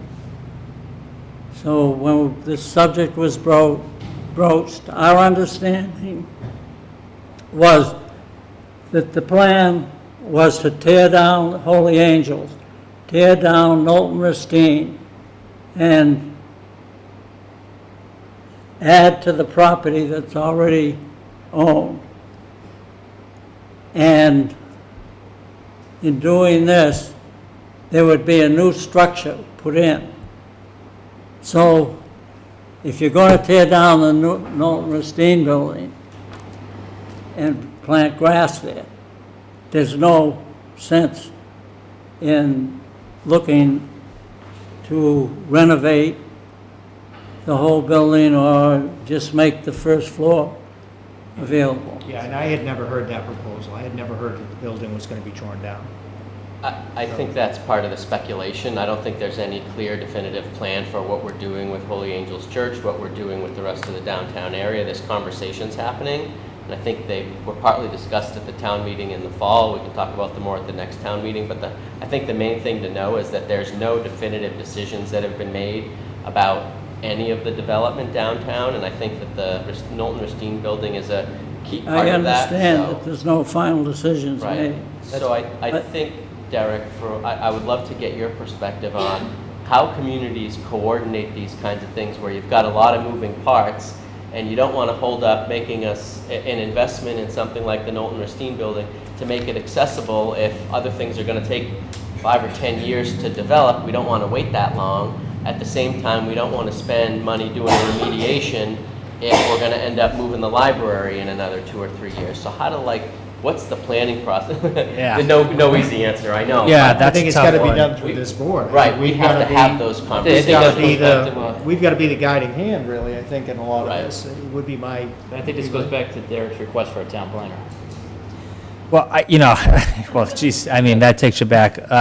I mean, having a town planner certainly would be an individual with that expertise that keeps the eye on the ball, not only for these types of planning efforts, but really what's happening in the community when, we have growth going, really pushing on the boundaries in certain industries that we don't want in town, or maybe we thought we only had a couple of them in town, and now we have a couple dozen of them in town. So town planners bring expertise.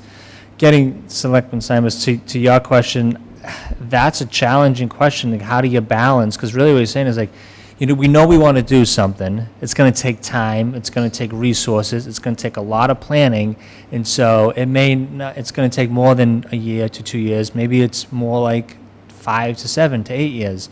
And then you have this push by the requirement to make all municipal services accessible for all people with disabilities and beyond.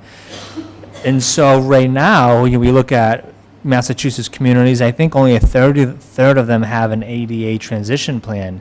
So the question is, what are the other two-thirds doing? And they're really not doing anything, unfortunately. Scott Rick is here, and I'm sure he could answer a lot of these questions in particular. But I'd like to say that what would end up happening is if complaints are filed, then the town would have to react. If complaints are not filed, I think we have the luxury of going through a planning process, much like you see what's happening at Kiwanis. You know, there's a number of services that are inaccessible that are identified in the transition plan. And so when I presented the transition plan to the state, they said, that's great. We commend you for having a transition plan. However, we need to deal with these 3 complaints. These are complaints. We need to deal with them immediately. We were thankful that they gave us this 12-month variance, but that doesn't make the problem go away. And so, you know, the state, for the most part, they deal with these types of issues on a complaint-by-complaint basis. I don't think we have the luxury, unfortunately, to just think that complaints aren't going to be filed and we can go through a 8-year planning process and generate resources to fund this effort. I think we're going to be up against a clock. I don't think anybody's got an appetite for an 8-year planning anything. And I think that's going to force our hand to try to address the Sure. ADA compliance So issues. I think the most critical thing is, what certainly is going to make it easier is if we have full transparency in terms of what people's options are that they're outlining. So whether that's communicating what might be going on with downtown redevelopment, communicating what the plans are that you have for the Racine building in terms of those estimates. If you have estimates and you have proposals, we should put those on the table. We should all look at them. If we have proposals, we should put them on the table so we can roll up our sleeves and look at these things and have a discussion. Because it may make sense. We may be driven one way or the other once we see those plans to say something is more, something is less. These are some options that you maybe haven't thought of, that we haven't thought of, but the first step is to get together like we're doing here and start the conversation of transparency and collaboration so we can work together to figure out what's best. Yeah, if I could just add to that, I think really what you're speaking to is a master planning process that, you know we have a lot of needs. We know there's a lot of things that we want to see happen. We want to see a more vibrant downtown. We want to see a library. We want to see a COA. There's a lot of, we want to see an expanded common. And I think they all can be reality, to be honest with you. And I don't think it would be a huge burden on the taxpayers to see all that to come to fruition. But it has to be planned out because you really want to schedule all that in and to see how they all fit. Because you can't do them all in 1 year and you can't do them all in 2 years. And so I totally agree with you. I think that's the conversation that has to take place and going through type of a planning process, saying, okay, we're going to get there, and this is when we're going to schedule that out. And this is how we're going to fund that project, whether it's through state resources, local fundraising, or going to town meeting and asking for an appropriation. And then ultimately is, what does the community want, right? Do we need a 20,000 square foot library, or can we get away with a 10,000 square foot joint building that provides community service to people of all generations? And so those, I think, are the kind of the million-dollar questions that we want to ask, not only ourselves, but certainly the community. So I'm not sure what you're asking of us tonight. You want us to? What? I'm not sure what you're looking for us to do right now. So I mean, do you want to come back to our next meeting? Well, we can't deliberate anything or make any decisions right now. He was on the agenda. The problem was the next meeting's quite a long time off. Yeah, we can because of, You can go back to that, okay. yeah. And the other thing is that if you agree that we should have a joint feasibility committee, if that's what you want to call it, really the Council of Aging, rather than seniors, Council of Aging should be invited. I mean, they got a problem too. So that was what we were saying. This is why we would meet, we would figure out who the players would be, we would invite all of them to be in this feasibility committee, and then advertise it. Yeah, the problem is the size. We had a large feasibility committee last time, and We'll call them 2 pizza teams. So if it takes more than 2 pizzas to feed them, then there's too many people. So one thing I would ask is, if you can provide us the plans that you got and the estimates and the quotes that you got for doing the engineering around those two options you outlined for the Racine building, the Knowlton Racine building you're in now. Yeah, Okay, so if we can have those and look at them, that will help. So get those to Derek. I don't know, do you already have a copy of those? I've seen a couple different versions, but the version that you're We'll get speaking you of, sure. a copy. There's basically two plans. One is for just the first floor, that's around 300,000. Yeah, And then there's for the whole building, And we'll just wait till the next meeting when we have all this information, Yeah. so, and then we can, well, who's going to be at the next meeting? it's gonna be our Board of Selectmen's meeting. we're inviting you to our next meeting. I So mean, the is three it of us just- will be here. Is it just library representatives? You're going to have the council of aging representative? We can figure that out. So we can discuss that with you, and you can discuss it with Derek to figure out who the right people are, to make sure we've got the right people to have the right discussion around forming a committee or doing planning or sharing ideas or whatever, what have you, so. Okay, that meeting's July 17th. Do you have specific questions you want We answered? will, At We July will forward 17th, yeah. we're gonna have a whole bunch of them. we'll forward them to Yeah. Derek, and you'll have them for your And a- next meeting. And a lot of them will be dependent on the information that you share, right? So it's like, we want to get as much information as we can so we can prepare questions and be thoughtful in that conversation, and also give you time to prepare as well for that discussion. Well, if Okay. you could send us, it's got to be fluid, of course, but if you could send us any particular questions you have, we'll make sure we Yeah, we'll do have the that. answers. Right, We will do that. absolutely. Of course. All right, Thank you, Mr. Robinson. Thank you. took a lot of your time. It's all right, we're learning and making progress. Who else is out there? All right. No problem, sir. Thank you. Hello, sir. Can you just introduce yourself for us? Good evening. My name is Scott Ricker. I'm a regional architectural access advocate. I appreciate the opportunity to speak to all three of you, Mr. Doherty, Chairman, and Mr. Mattelian. Sorry, And of course, Mr. Brandy. just your address? My address, I live in Grafton. I'm Oh. from Worcester, Okay. and I live in Grafton.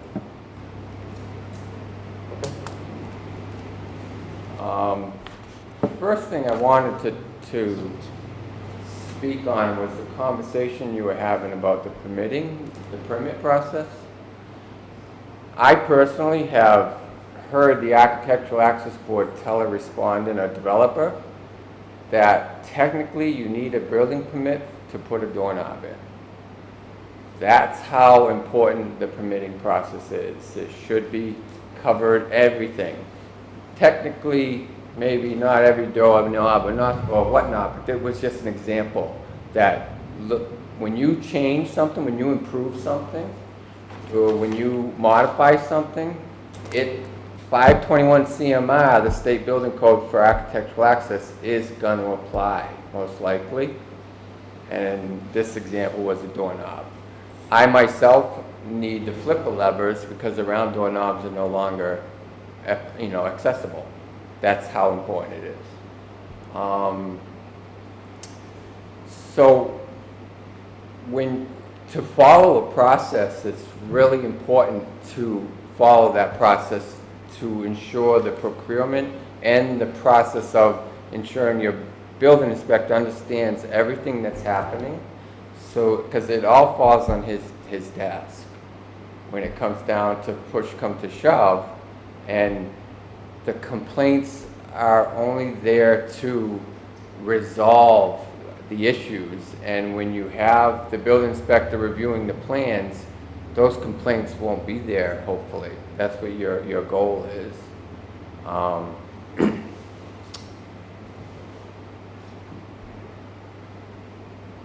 So what I would do is I recommend the town manager contact the Department of Justice Office of Civil Rights regarding the new gatehouse at Kiwanis Beach.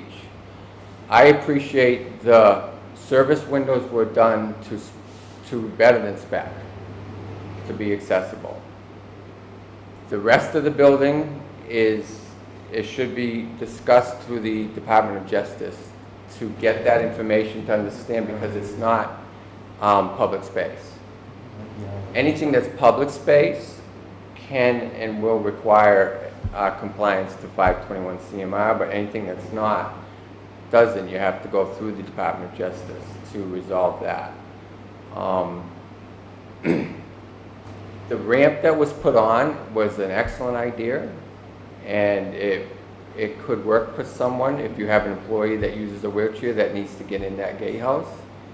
But it still should be vetted through the Department of Justice or Mr. Kennedy to get some understanding on how the ADA applies to that. Can I just ask you one question? Are you representing a citizen here, or the Access Board, or? I represent myself and any citizen that's disabled. I'm a regional access advocate. I speak for myself. I've been doing it for 20 years. And So so next time, just let us know in advance so we could put your topic on the agenda. So, because if you were expecting us to make a vote or anything tonight, No, no. we can't. I don't, and I was going to clarify that. I don't expect you to make a comment or answer a question or make a vote at all. I understand the agenda process in the state of I just want Massachusetts. to clarify that a non-resident can speak now during this process.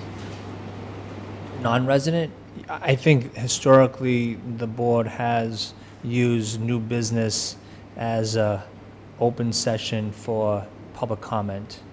I think that's been kind of the issue we've been discussing here. So I think, yeah, that's probably. You want me to continue? Please. So I recommend that the town manager contact the Department of Department of Justice Office of Civil Rights at 1-800-514-0301 and 1-800-253-3931 to request information on Americans with Disabilities Act and Title II, which is what the town will have to look at. Under the Americans with Disabilities Act, it's Title II. When it's public space, it's Title III.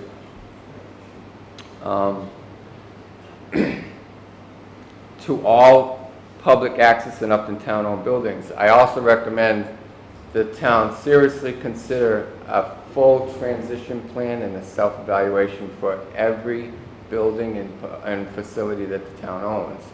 That would resolve a lot of your questions on what to do next. When you create access for individuals with disabilities, you create access for everybody. That's kind of the mantra that I like to be able to put out there, because it works. It works great, and access isn't as expensive as people think, but you can combine it.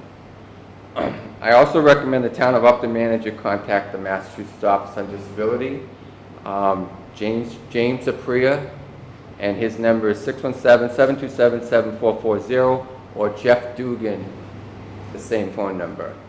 Jeff Dugan's been in Mass Office on Disability for many, many years and will assist any town in the Commonwealth. I request through the chair, what is the schedule of the use of the upper field at Kiwanis Beach from this day forward into the end of the summer? That will help answer a lot of questions on how to utilize those handicap parking spaces that have been located up there and how to monitor them. You'll have to reach out to the Recreation Commission for that schedule. I appreciate. I don't want you to say anything and to go into any agenda issue. I'm just telling you that they control that. We don't have control over what the Recreation, so for that type of information, you need to contact them. Okay, thank you.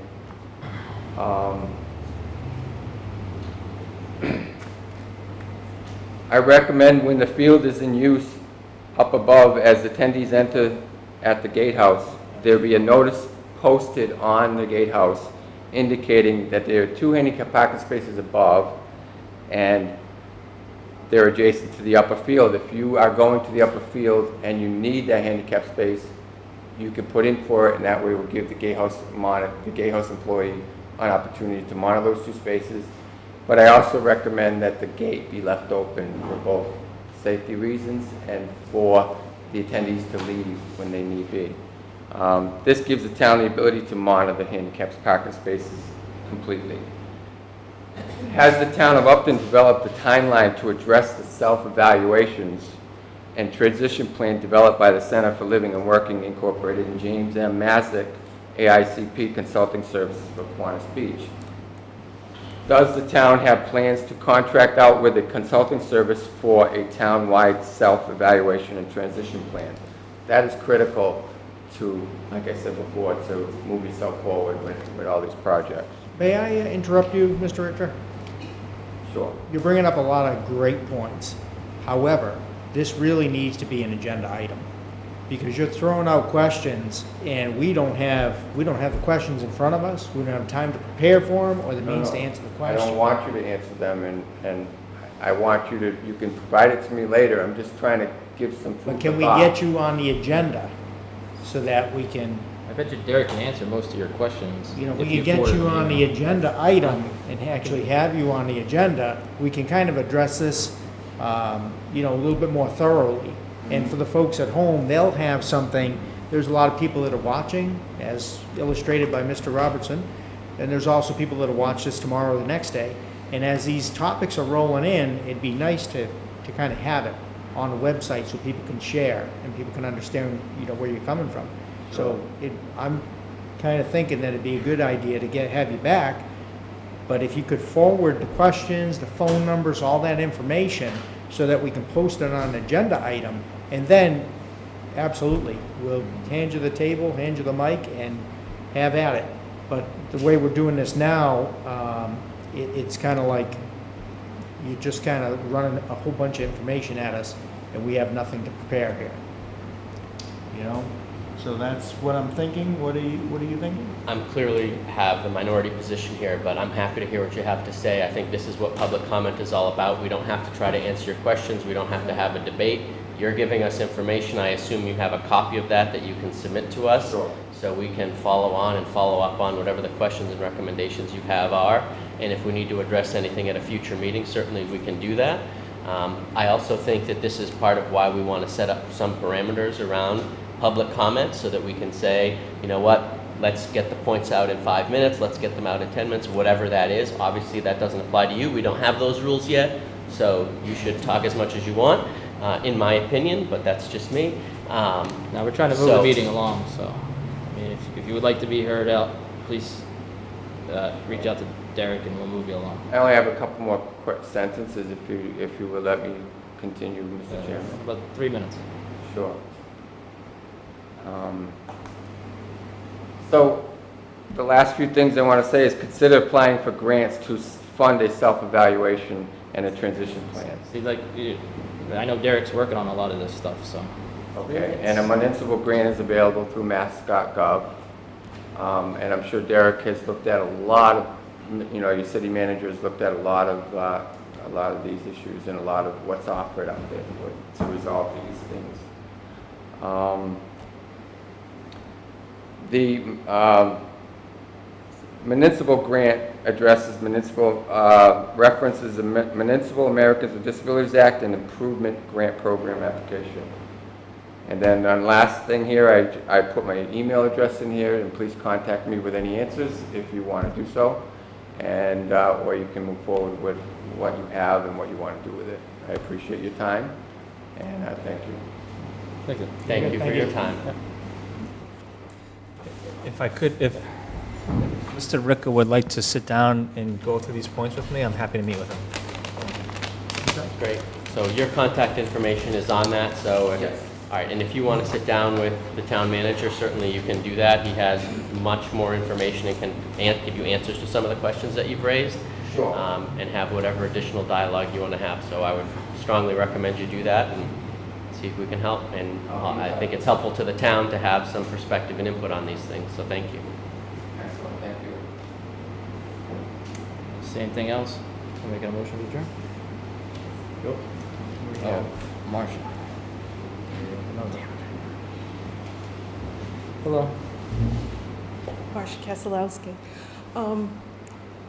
With the Kiwanis Beach and the Recreation Department, I keep hearing that they're self-funding and independent, and they don't have to follow the town rules.